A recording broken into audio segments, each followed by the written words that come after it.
पढ़ाइए, ठीक है, हम जा रहे हैं। राइट हाइपोकॉन्ड्रियस, लेफ्ट हाइपोकॉन्ड्रियस, ये आपको इस तरीके से समझिए। ये थोरैक्स है, थोरैक्स के नीचे वाला भाग जो है डायफ्राम, डायफ्राम, और ये जो हमारी पसलियाँ हैं जो हमारी ये पसली बनी हुई है, ये पसलियाँ हैं, इसको कॉन्ड्रस कहते हैं। क्योंकि ये उससे लगा हुआ भाग है, इसलिए इसको हम लोग कहते हैं राइट हाइपोकॉन्ड्रियस। और उसी तरीके से लेफ्ट साइड में उससे लगा हुआ भाग है, इसको कहते हैं लेफ्ट हाइपोकॉन्ड्रियस। दूसरा है अम्बलाइकस, अम्बलाइकस, ये नाभि वाले भाग को हम लोग अम्बलाइकस कहते हैं, अम्बलाइकस। और इधर राइट लंबर और इस साइड में आपका left lumbar, left lumbar, right lumbar, left lumbar. अब इसके नीचे जो है, जो ये वाला भाग है, इसको हम लोग कहते हैं हाइपोगैस्ट्रियम, हाइपोगैस्ट्रियम।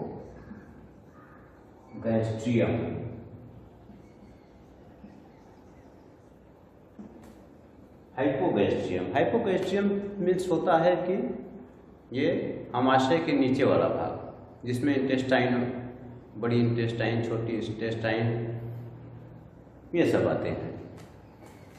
और इस साइड में जो है, इसके इस साइड में right iliac region, right iliac, ILIAC, iliac या इंग्वाइनल, इंग्वाइनल रीजन। और इस साइड में, इस साइड में लेफ्ट इलियाक और इंग्वाइनल रीजन।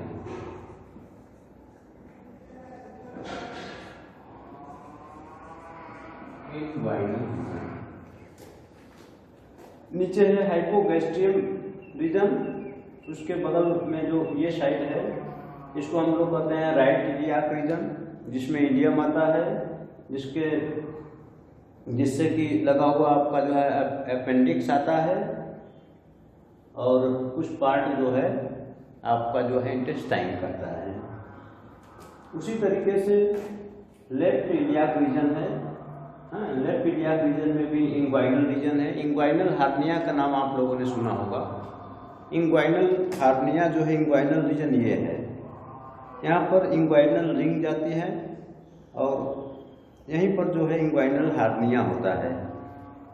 किसी किसी को हो जाता है, आंत जो है यहाँ पर खाली जगह होती है, वहीं घुस जाती है, तो उसको हम लोग कहते हैं इंग्वाइनल हार्निया।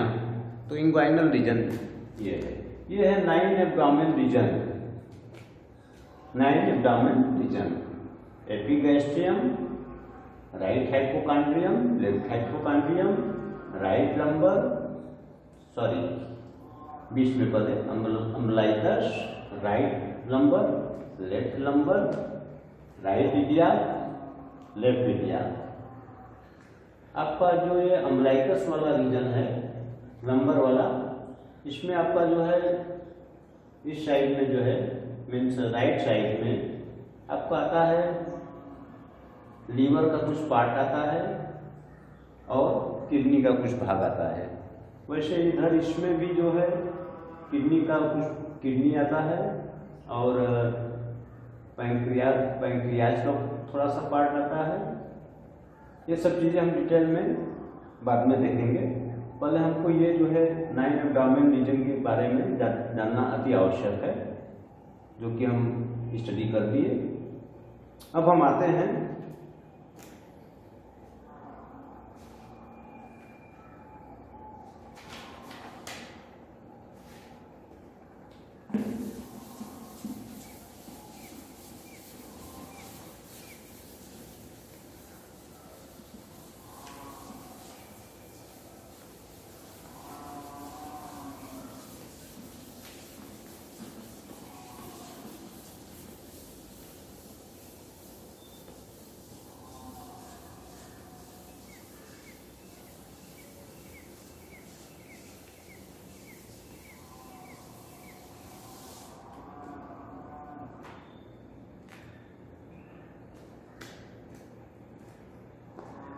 अब हम आते हैं शरीर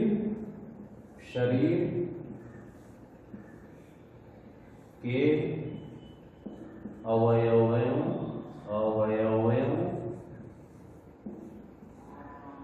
का सामान्य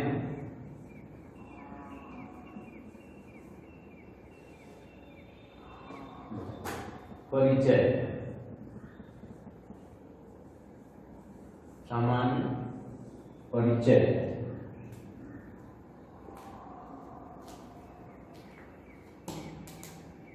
इसको कहते हैं general study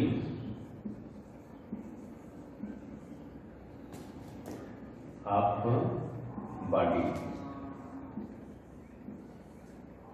general study of body. Introduction.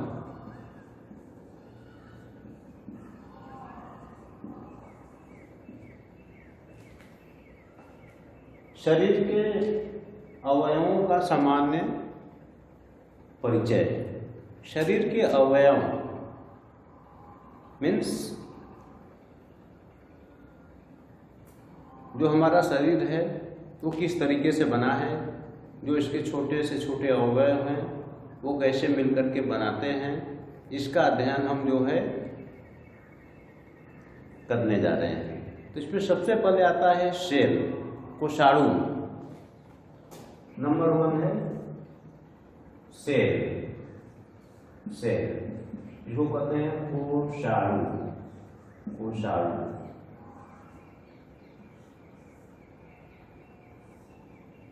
ये क्या होता है? सेल क्या होता है? Cell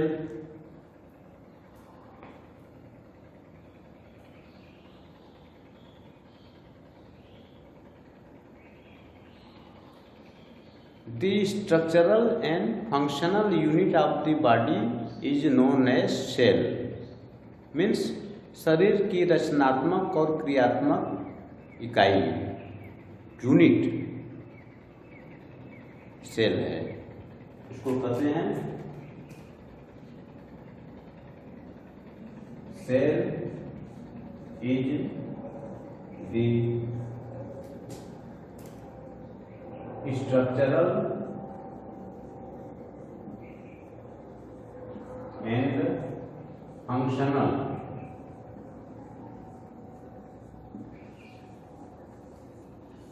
functional unit of body। ठीक है। Cell is the structural and functional unit of the body. जैसे कोई भी वस्तु का अति सूक्ष्म भाग जो है परमाणु होता है। मीन्स सारी चीज़ें जो है जितने भी ये सब वस्तुएं हैं परमाणु से बनती है, परमाणु। उसी तरीके से हमारा शरीर का जो सबसे सूक्ष्मतम रूप होता है वो सेल होता है, और ये सेल जो है मिल करके हमारे बॉडी को बनाते हैं। कैसे होता है? इसमें भी सेल से टिश्यू बनता है, टिश्यू से ऑर्गन बनता है, ऑर्गन से बॉडी बनती है। तो सबसे पहले हम सेल के बारे में थोड़ा सा और अध्ययन करते हैं। जैसे एक मकान को बनाने के लिए ईंट की आवश्यकता पड़ती है, तो एक मकान तैयार होता है। ठीक है। उसी तरीके से बॉडी को बनाने के लिए सेल की ज़रूरत पड़ती है। हाँ, सेल जो है बॉडी का जो है स्ट्रक्चरल एंड फंक्शनल यूनिट है। अब आते हैं हम अवयवों में। पहला था हमारा सेल। नंबर 2 है ऊतक, टिश्यू।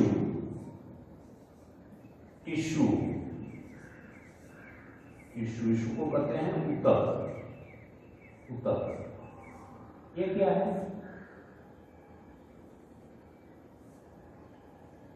ऊतक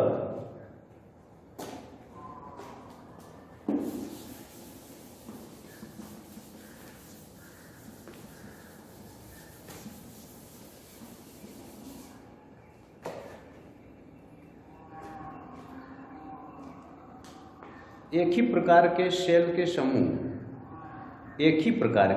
के समूह को ऊतक कहते हैं। जैसे ये हमारा हाथ है, तो ये जो है तमाम तरह के सेल से बना हुआ है। तो ये जो सेल का एक समूह है, मीन्स जो है अगर से हम अपने हाथ को कट करते हैं, यहाँ से थोड़ा सा कट करके स्टडी करते हैं, तो पाएंगे कि यहाँ पर एक ही प्रकार के सेल का जो है समूह है, और वो समूह मिल करके क्या करता है, टिश्यू का निर्माण करता है। जैसे ये है छोटे छोटे सेल,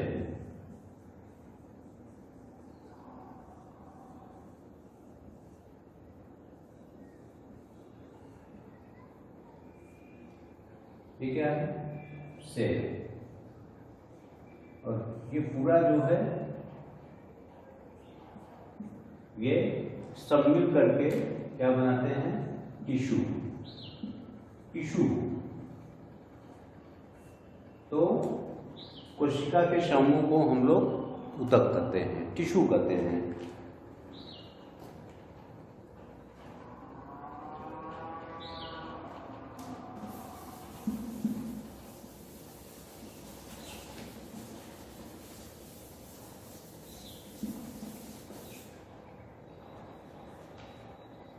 अब आते हैं टाइप्स ऑफ टिश्यू।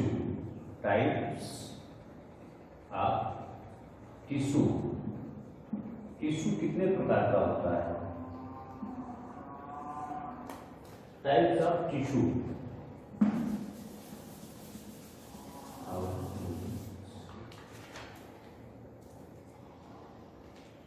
नंबर 1 है आवरक टिश्यू, आवरक ऊतक। इसको कहते हैं एपिथेलियल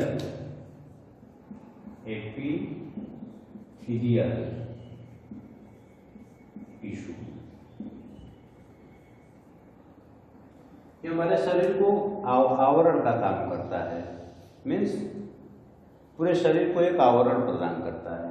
सेल का वह समूह जो कि पूरे शरीर को आवरण प्रदान करता है, उसको हम लोग कहते हैं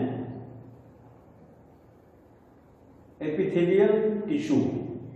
दूसरा है संयोजी टिश्यू, संयोजी ऊतक। जैसे ब्लड, इसको कहते हैं कनेक्टिव टिश्यू।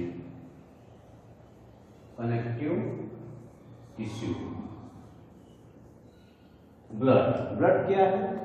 पहले संयोजी ऊतक क्या है? संयोजी ऊतक होता है जो शरीर के विभिन्न अंगों को जो है जोड़ने का काम करता है। मीन्स जो है पूरे शरीर को जो है एक दूसरे से जोड़ता है। हाँ, जैसे ब्लड क्या है? पूरे शरीर को जोड़ता है, पूरे शरीर में ब्लड जो है सर्कुलेट करता रहता है, इसलिए उसको हम लोग कहते हैं संयोजी ऊतक।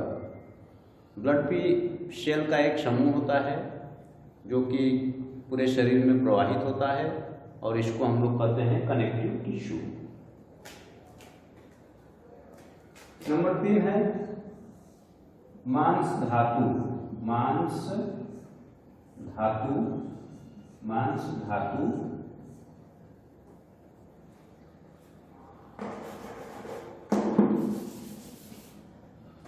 ऊतक। यह ऊतक हमारे मांसों में पाया जाता है। मांस, जहाँ जहाँ मांस है वहाँ पर जो है मांस धातु टिश्यू पाया जाता है। नंबर 4 है नाड़ी ऊतक।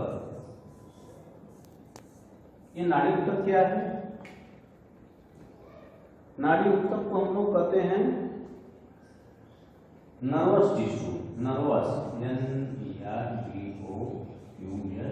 टिश्यू।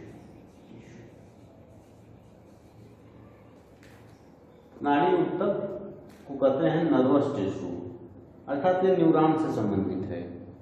इसका मेन कार्य होता है संवेदनाओं को प्रसारित करना, एक जगह से दूसरी जगह पर संवेदना को भेजना। जैसे कोई क्रियाकलाप उनको करना है तो उसमें जो है नाड़ी ऊतक कार्य करता है। हम अपना हाथ उठाएं तो इसमें क्या है, संवेदनाएं यहाँ से यहाँ तक गई, तो इसमें जो टिश्यू इन्वॉल्व होता है वो होता है नाड़ी ऊतक, नर्वस टिश्यू। ठीक है। नंबर 5 है अस्थि ऊतक। अस्थि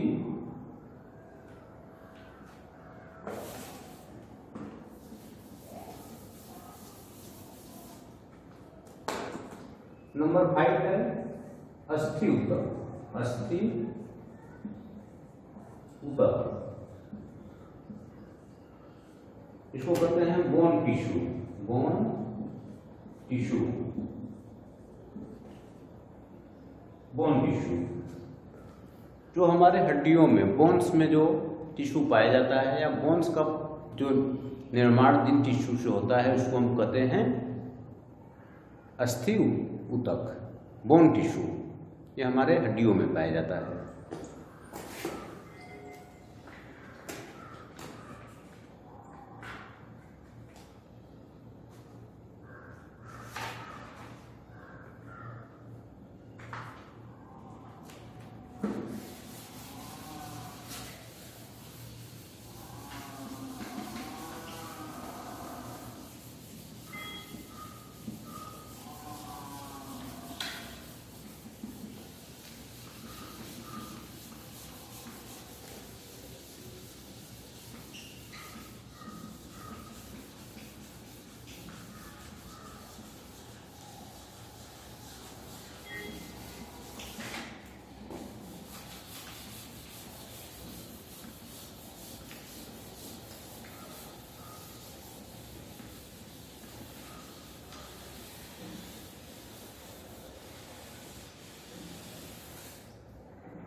हमने सेल पढ़ा, टिश्यू पढ़ा, अब हम आते हैं ऑर्गेन्स की तरफ। ऑर्गेन्स को कहते हैं कोष्ठांग।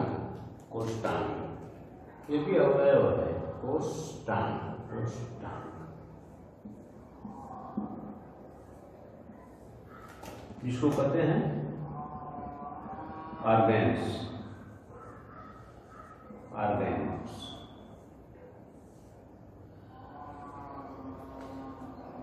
विभिन्न प्रकार के, एक ही प्रकार के सेल जो है मिलकर टिश्यू का निर्माण करते हैं और भिन्न भिन्न प्रकार के टिश्यू मिलकर के ऑर्गेन्स, अंग का निर्माण करते हैं।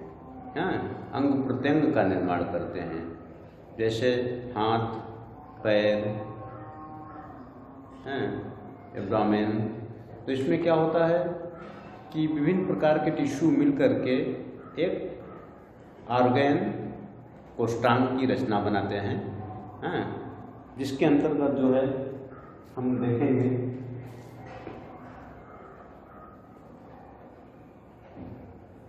इसमें कोष्ठांग जो शब्द है, इसमें कोष्ठ, दो शब्द है। कोष्ठ, कोष्ठ, इस कोष्ठ को हम लोग कहते हैं body cavity. Body cavity, cavity. हाँ, जैसे हार्ट है। हार्ट क्या है? एक ऑर्गन है, शरीर का एक ऑर्गन है। उसमें एक कैविटी है जिसके अंदर जो है हार्ट होता है। हार्ट जो है, अब हार्ट के अंदर भी तमाम तरह की स्ट्रक्चर होते हैं।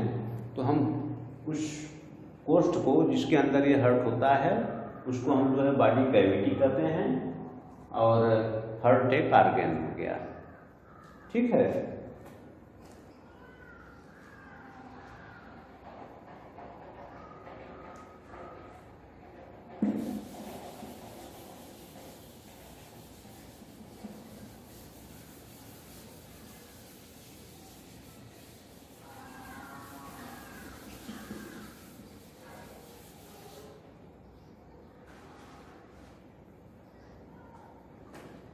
अब कोष्ठांग के अंतर्गत क्या क्या आते हैं? कोष्ठांग के अंतर्गत आते हैं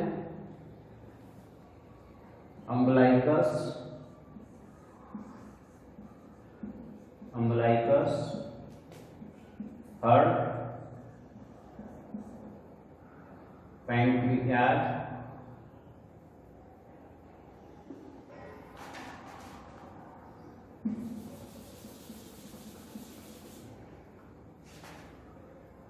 लीवर, स्प्लीन,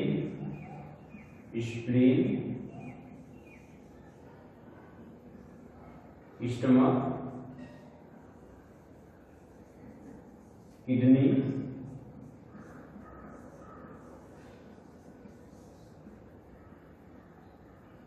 इंटेस्टाइन इत्यादि। कोष्ठान के अंतर्गत आते हैं अम्लाइकस, मिसनाभी, हार्ट, हृदय, लीवर, यकृत, स्प्लीन, प्लीहा, स्टमक, आमाशय, किडनी, ब्रिक, इंटेस्टाइन आंत।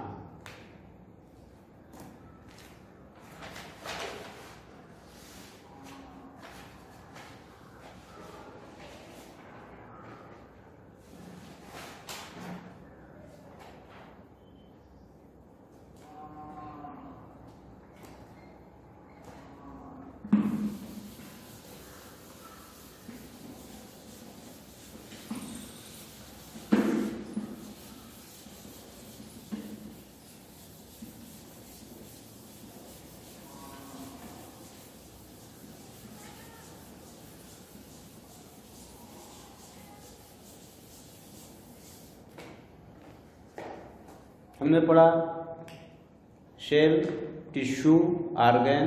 अब हम आते हैं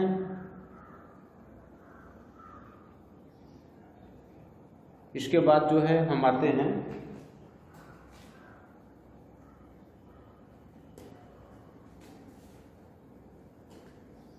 आशय।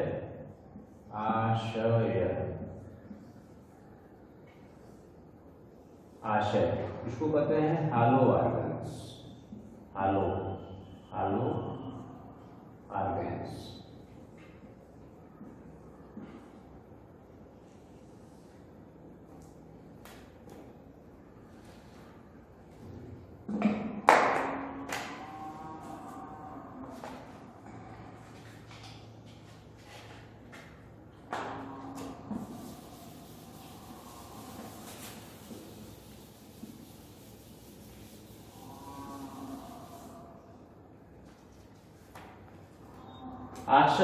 आशय मीन्स होता है शरीर का वह स्थान जो अवकाश युक्त होता है, जो खाली स्थान होता है, जिसमें हमारे अंग जो है उपस्थित होते हैं। खाली स्थान में जहाँ पर जो है विभिन्न प्रकार के अंग उपस्थित होते हैं उसको हम लोग कहते हैं आशय। और ये जो है आशय का मतलब ही होता है कि खाली स्थान, और उसमें कोई चीज़ जो है जाकर के फिट हो जाए, रहे। जैसे उदाहरण के लिए हम लोग लेते हैं प्लीहा, स्प्लीन में क्या होता है? ब्लड होता है, रक्त होता है। तो स्प्लीन क्या है? रक्ताशय, रक्त का आशय। आशय मीन्स कर सकते हैं घर, जगह, स्थान, तो स्थान भी कर सकते हैं। तो स्प्लीन क्या है? स्प्लीन में ब्लड जो है एकत्रित होता है, इसलिए स्प्लीन को जो है रक्ताशय कहते हैं। इसी तरीके से आशय निम्नलिखित प्रकार के होते हैं। नंबर 1 है वाताशय। वाताशय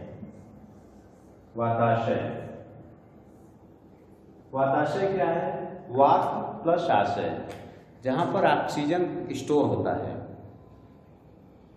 जहाँ पर हवा एकत्रित होती है, उसको हम कहते हैं वाताशय। वात मीन्स हवा, आशय मीन्स जगह। फेफड़ों में हवा जाती है, हम सांस लेते हैं तो फेफड़े में ऑक्सीजन जाता है, तो वात का आशय हुआ फेफड़ा, लंग। इसमें होगा लंग, वाताशय। दूसरा है पित्ताशय, पित्ताशय, जैसा कि नाम से स्पष्ट है, यहाँ पित्त का आशय है, पित्ताशय। पित्ताशय कहाँ होता है, पित्त कहाँ बनता है, कहाँ होता है, पित्त एकत्रित होता है गाल ब्लैडर में, तो इसका स्थान हुआ, पित्त का स्थान हुआ गाल ब्लैडर, तो गाल ब्लैडर को क्या कहेंगे, पित्ताशय, गाल ब्लैडर, गाल ब्लैडर।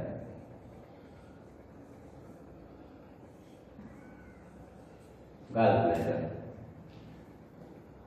जैसा कि हमने बताया रक्ताशय, रक्ताशय, रक्ताशय, रक्ताशय में क्या है आपका स्प्लीन, स्प्लीन में भी ब्लड एकत्रित होता है, स्प्लीन और लीवर, स्प्लीन और लीवर में ब्लड क्या होता है, एकत्रित होता है, तो स्टोर होता है, इसलिए इसको जो है स्प्लीन को रक्त का आशय कहते हैं, लीवर को रक्त का आशय कहते हैं, तो स्प्लीन और लीवर क्या हुआ, रक्ताशय, रक्त का घर, यहाँ पर एकत्रित होता है। जब कभी भी कोई दुर्घटना होती है, एक्सीडेंट होता है, तो स्प्लीन में स्टोर ब्लड जो है लास्ट हुए ब्लड को मैनेज करने के लिए छोड़ देता है, ठीक है। अगला है आमाशय, आमाशय, आमाशय, इसको हम लोग कहते हैं, आमाशय को स्टमक, स्टमक,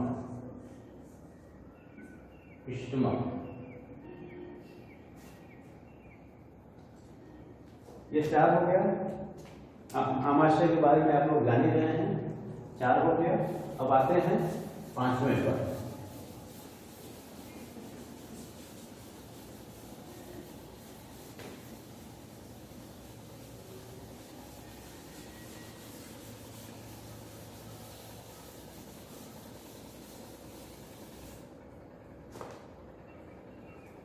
नंबर 5 है पक्वाशय, पक्वाशय, पक्वाशय, पक्वाशय क्या होता है, पक्वाशय को हम लोग कहते हैं इंटेस्टाइन, इंटेस्टाइन, इंटेस्टाइन, पक्वाशय को कहते हैं इंटेस्टाइन। नंबर 6 क्या है, मूत्राशय, मूत्राशय, जहां पर मूत्र इकट्ठा होता है, मूत्राशय, मूत्र का आशय, मूत्राशय, जहां पर मूत्र इकट्ठा होता है उसको हम लोग कहते हैं मूत्राशय। मूत्राशय कहां पर है, गाल, यूरिनरी ब्लैडर, इसको कहते हैं urinary bladder, urinary bladder, urinary bladder. और लास्ट है गर्भाशय, गर्भाशय, गर्भाशय, इसको हम लोग कहते हैं यूटेरस, जहां बच्चा पलता है, यूटेरस, ये स्त्रियों में पाया जाता है। तो हमने पढ़ा आशय के बारे में, आशय के बारे में पढ़ा, जिसमें कि पक्वाशय, मूत्राशय, गर्भाशय, रक्ताशय इत्यादि आशय होते हैं, जहाँ पर कि विभिन्न प्रकार के मल, मूत्र, धातु इत्यादि एकत्रित होते हैं।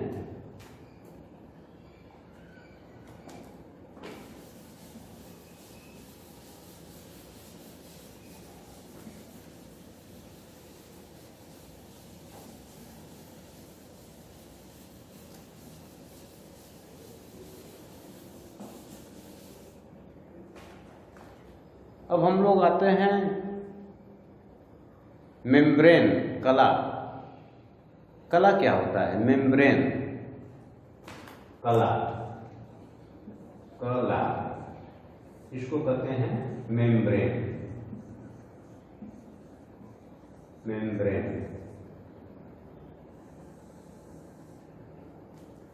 जैसा कि नाम है कला, मेम्ब्रेन।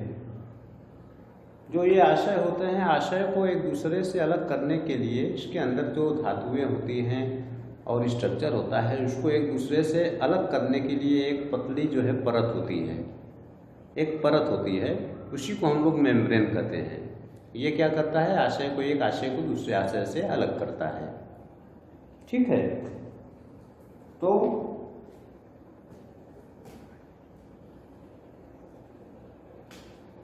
इसको इनर कवरिंग भी कहते हैं, इनर कवरिंग।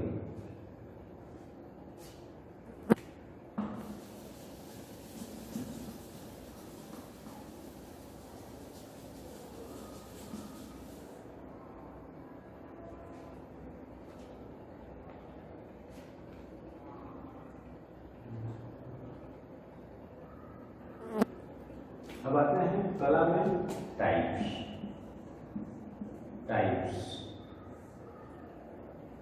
एक नंबर है मांसधरा। मांसधरा इसको कहते हैं इंडोथीलियल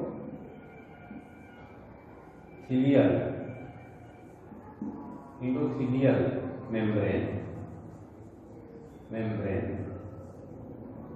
इंडोथीलियल मेम्ब्रेन, जैसा कि नाम से मालूम है, मांसधरा। हाँ, ये स्किन के ऊपर, बाकी मांस के ऊपर जो है एक तरह का कवरिंग लेयर है, जो कि आशय को एक दूसरे से अलग करता है और प्रोटेक्शन देता है। नंबर 2 है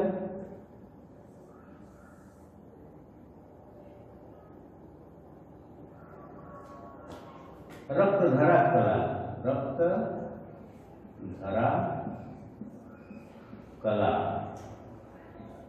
रक्तधरा कला।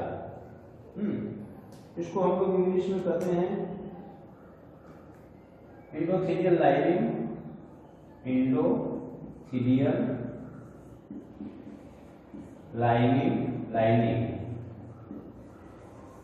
And blood vessels.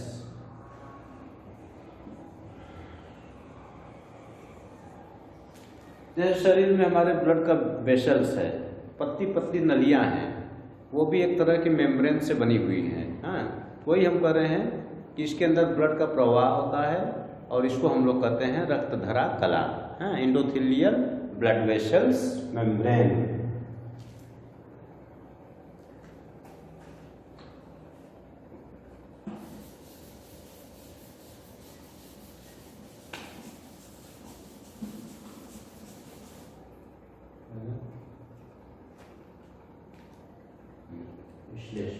नंबर 3 है श्लेष्मधरा कला। श्लेष्मधरा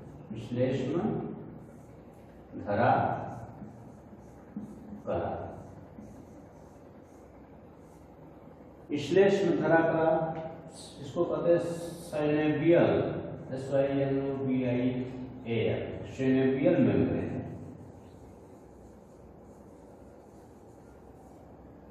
श्लेष्मधरा कला।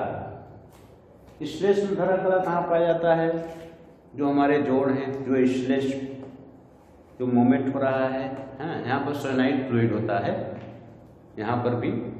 तो श्लेष्म, जैसा नाम से पता चल रहा है, श्लेष्म मीन्स होता है साइनाइड। तो जहाँ पर साइनाइड मेम्ब्रेन पाया जाता है, ये जो है कहाँ पर पाया जाता है? जोड़ों में पाया जाता है। हाँ, इस तरह की मेम्ब्रेन जो है जोड़ों में पाई जाती है।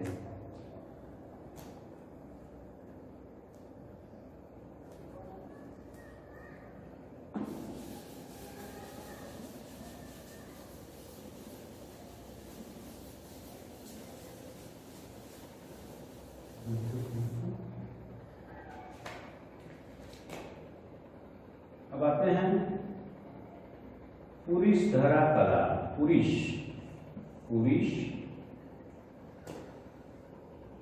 पुरीषधरा कला, ये क्या होता है?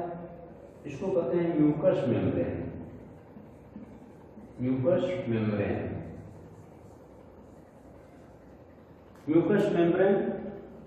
म्यूकस मेम्ब्रेन जैसा आप जानते हैं पूरी सहरा कला ये कहाँ पाई जाती है? जैसे हम लोगों के मुंह में, आंत में और रेक्टम में। ये बहुत ही मुलायम शाफ्ट मेम्ब्रेन होती है जो कि थोड़ा भी दबाव पड़ने पर फट जाती है। ये हमारे जो है विभिन्न अंगों का जो है रक्षा करता है। इसमें भी पतली पतली जो है ब्लड वेसल्स पाई जाती है। इसको कहते हैं म्यूकस मेम्ब्रेन।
अब हम आते हैं श्रोतास। श्रोतस क्या होता है? श्रोतस, श्रोतस, श्रो